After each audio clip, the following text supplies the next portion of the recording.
One great tool to aid you in writing accessible code is the Accessibility Developer Tools for Google Chrome. Once you install this, it'll add an extra section to your DevTools that will allow you to basically run an audit on any site, either on the web or locally. Let's take a look at how that works. If we look at Wikipedia, I can open up my DevTools, click over to the Audits tab, select Accessibility from these options, and click Run. I'm then given some results. In this case, a few warnings and a list of passing values. So green, you normally don't have to worry about. Warnings, you should check and make sure that they make sense. And red is bad. So the first thing we want to look at is the avoid positive integer values for tab index. If you notice at the top of their page, and if you remember watching my screencast on the screen recorder voiceover functionality in macOS, you'll notice that this was the first thing that was selected when I hit tab. They're explicitly telling the browser that this should be the first tab target, and they're doing that with tab index of 1. Generally, we want to make sure that we leave tab index alone unless we're explicitly trying to move things up the natural chain or hide them completely. The next thing we have is a warning for links should be clear. We can see that in here. A link of 1757 doesn't really make a whole lot of sense on its own. In this case, the warning is kind of throwing a red flag when it doesn't need to.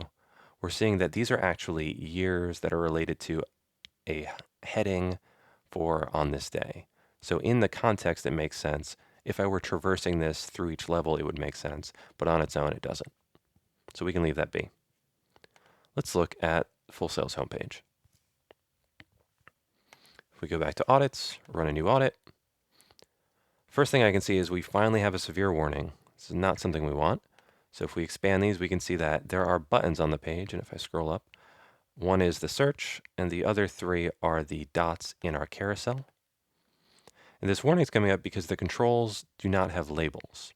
So we know that all of our form fields and form controls should have a label associated with them.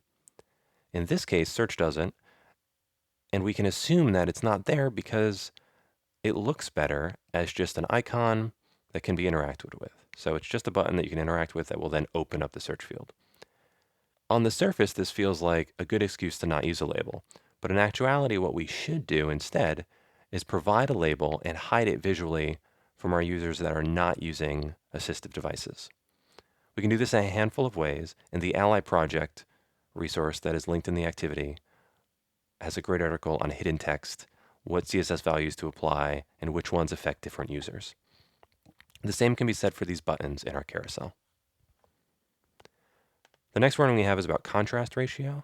And you can see that it's throwing a warning because the contrast between text and the background might not be reasonable. This is a little tough because there's an image in the background, but more on that in a little bit. We've also got some other warnings for the purpose of links and elements being hidden. For most warnings, they're there to make you double check. Like for instance, on these, you can see that it seems to work fine. And the reason it's showing up is when the carousel moves, that link is no longer visible, but we know that that's okay. Let's look at one more site. This is Fog Creek Software. If we go to audits and run an audit, we can see that we get a severe. Their first is for multiple IDs. This is something that your validator would check and catch. In this case, I can tell just because it's a G with a path that this is actually an SVG.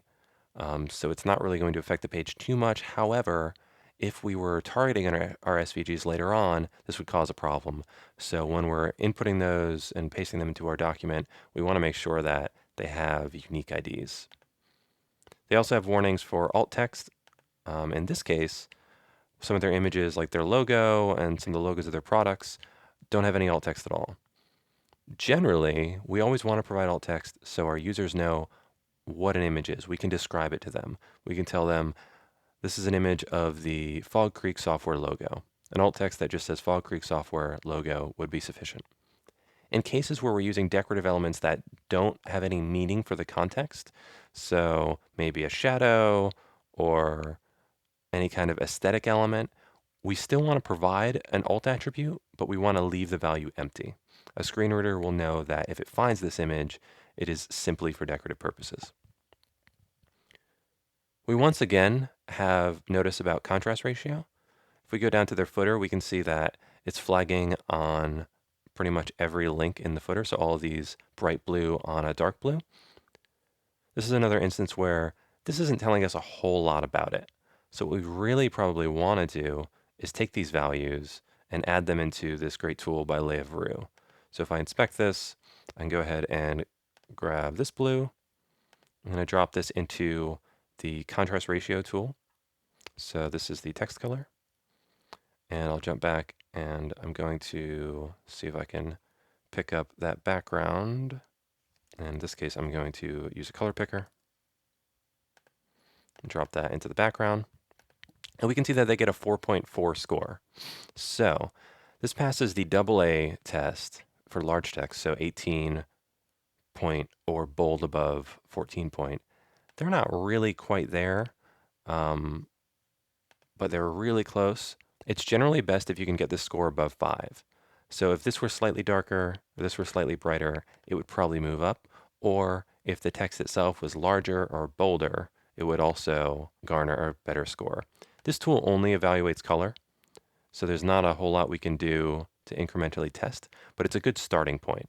There will be exceptions. For instance, their footer navigation is not vitally important to the information on the page, like, say, the name of their products and the description for something that they actually want you to interact with regularly. With these tools, you should have an easier time evaluating the accessibility rating of your site. Use these along with an accessibility checklist and best practices to make sure that your site or application is usable and friendly to as large an audience as possible.